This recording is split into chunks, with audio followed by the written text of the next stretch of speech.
Hello, I'm Dr. BCMR, Assistant Professor at Shastra. Now we will have a comparison between replication of bacteria with that of eukaryotic replication, briefly though.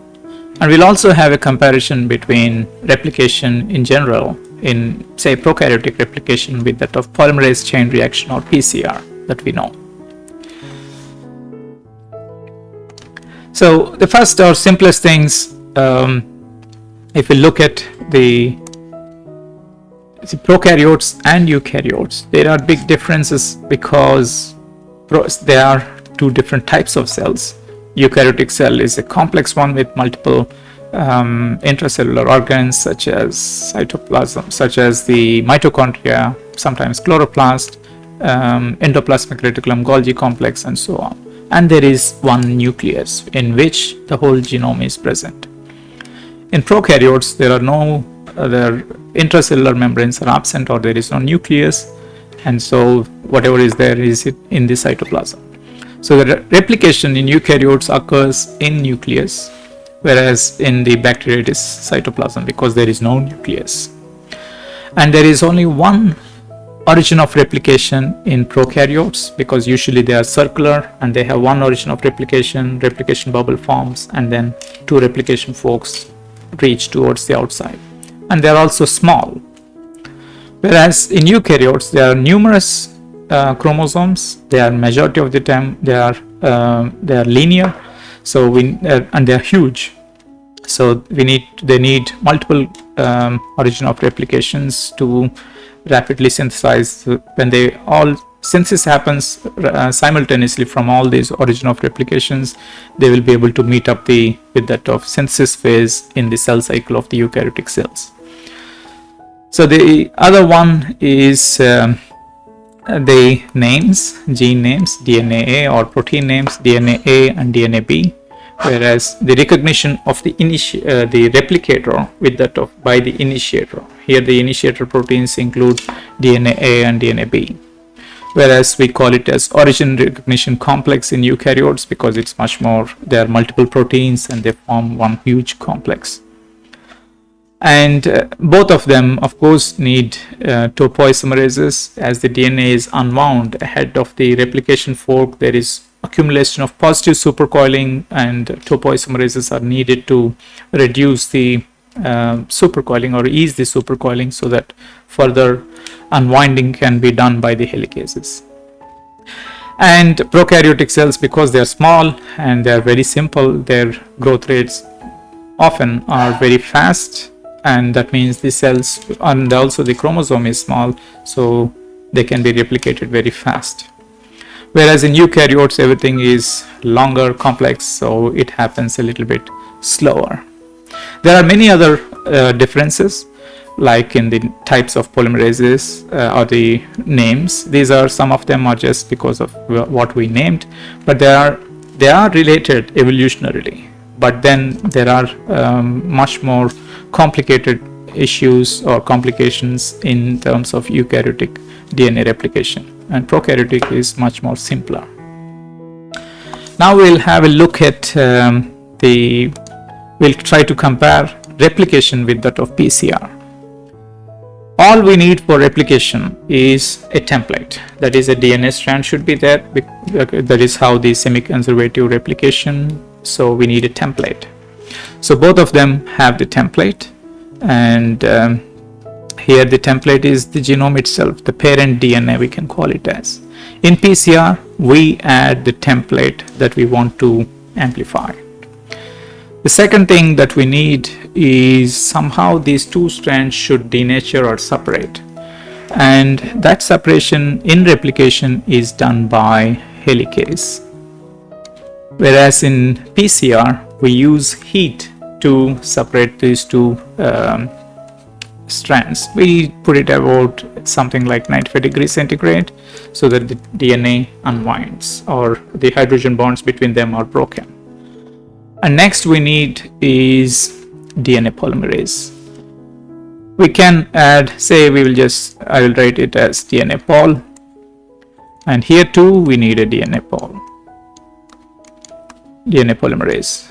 But then there is a problem that DNA polymerase cannot initiate replication or polymerization by itself. So we need a primer. In both the cases, we need a primer. And here the primer is synthesized by the enzyme primase in replication. Whereas in PCR, we add the primers. We get them commercially synthesized and we add them into the PCR mix. So DNA polymerase will extend, but DNA polymerase will come to after extension. What happens? We will just have two products, two chromosomes or DNA molecules. The same thing will also happen here. One of the differences is PCR is an artificial system and replication is in the natural system. You can assume that there is one bacterium here and the bacterium has divided into two bacteria, and we keep on going with these cycles. The same thing is what is also depicted here. There is a template. Yes, I forgot to add the dNTPs. We also need the substrates, right? Substrates are dNTPs. In this case, the cell synthesizes these dNTPs by itself, whereas we add the dNTPs. This is PCR is purely an artificial system. So again, comparing what bacterium does, it just divides, multiplies in number, and if you grow one cell overnight, it can give rise to some millions of cells in 24 hours or something like that.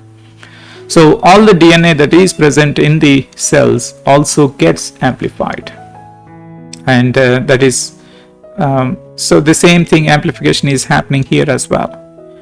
The difference in replication is, in replication you have a whole huge DNA to be amplified, whereas in polymerase chain reaction usually it is some few kbs that we amplify, but we make it happen in 2 hours or so.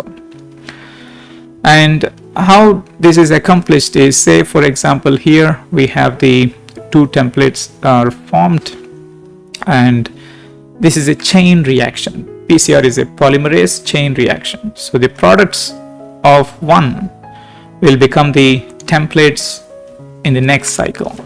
So here is one. So we have taken the template and it is polymerized. Primers are bound. We reduce the temperature because we'll get to that. I'm waiting to do that. And then, 55, something like that. And then extension is allowed. And then we are going to again go through the same cycles of high temperature. So if I put high temperature again, say the next round should happen. If I put 95 degrees centigrade, the DNA polymerase would have gotten denatured. So we should have special DNA polymerase, not E. coli DNA polymerase. All the proteins in E. coli have evolved to work well at 37 degrees centigrade because they live in our body. That's the optimum temperature for them. So they cannot be used, or we have to add after DNA polymerase after each round of heating. Instead, we can take a Taq DNA polymerase, which is a thermophile. That means the proteins of that bacterium have evolved to withstand high temperatures above 100 degrees centigrade. So if we have used Taq DNA polymerase, it will be able to withstand temperatures such as 95 degrees centigrade, and therefore you don't have to add each time. And then the cycle of one template giving rise to two products, and these two products being the templates for the next round of cycle. And this next cycle will keep on going, and then we will have billions of copies of the amplified region. And that is how we can compare these two, the replication and PCR. And the knowledge or the technology of PCR, of course, is inspired by the proteins and the mechanisms of replication itself. I hope you enjoyed this and have been in a good state to compare different the replication between prokaryotes and eukaryotes, and also replication with that of PCR. Thank you very much. Have fun.